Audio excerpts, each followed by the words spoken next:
Shalom Bapak Ibu Saudara yang dikasihi Tuhan. Seri pengajaran hari ini berjudul Menyempurnakan. Saudara, dituliskan dalam 1 Tesalonika 5 ayat 23 demikian. Semoga Allah damai sejahtera menguduskan kamu seluruhnya, dan semoga roh, jiwa, dan tubuhmu terpelihara sempurna dengan tak bercacat pada kedatangan Yesus Kristus Tuhan kita. Saudara, ayat ini adalah salam dari Rasul Paulus kepada jemaat di Tesalonika.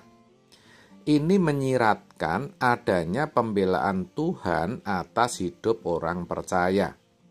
Betul, saudara.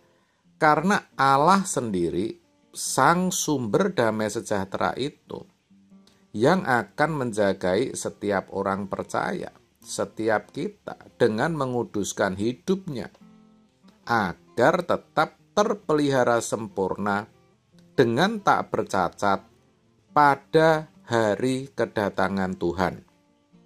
Itu artinya, hidup sejatinya merupakan proses penyempurnaan untuk menjadi kudus dan tidak bercacat di hadapan Tuhan.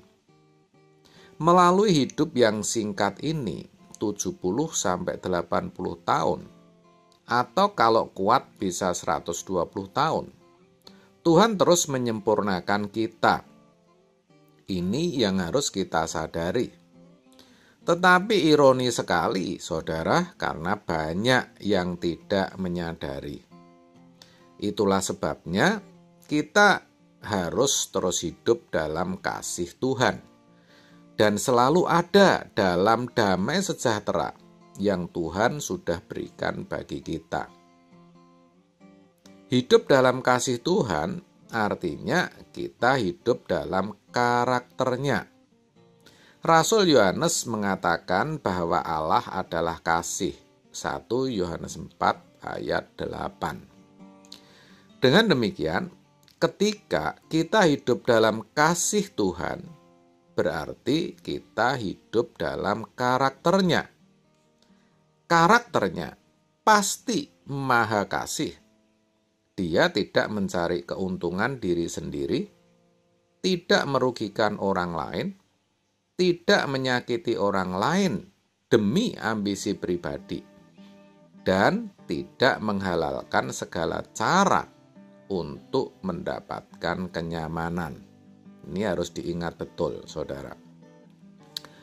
Kalau ada orang berpikir bahwa hidup dalam kasih Tuhan berarti hidup yang sebebas-bebasnya, itu tidak benar dan sangat keliru, saudara.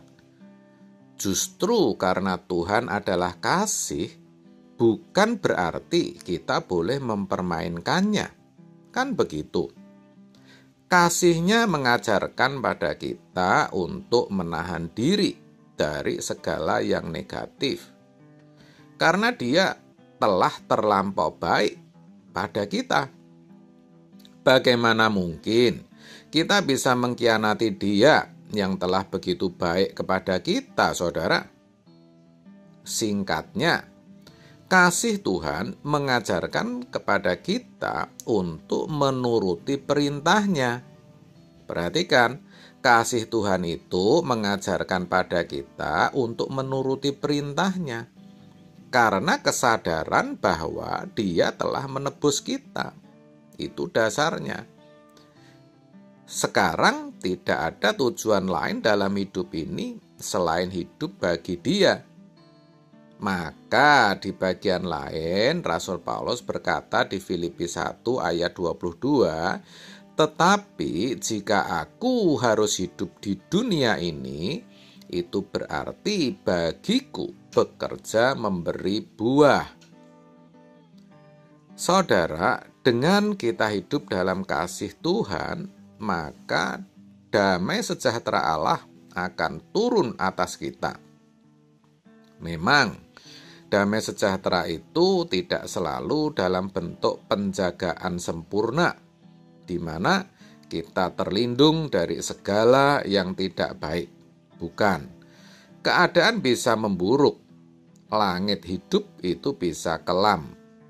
Yang namanya dinamika kehidupan pasti ada. Pasang surut kehidupan pasti kita alami. Ada saatnya sakit, tetapi ada juga saatnya sehat.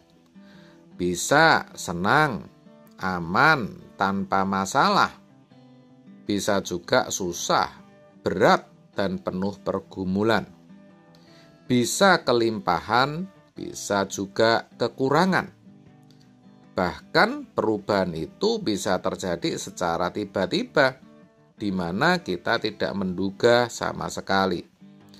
Tetapi ketika kita tinggal dalam kasih Tuhan, keadaan seburuk apapun akan menyempurnakan kita. Itu yang harus kita tahu, agar kita bisa menyiapkan hati kita menghadapi situasi apapun juga. Kenapa bisa begitu?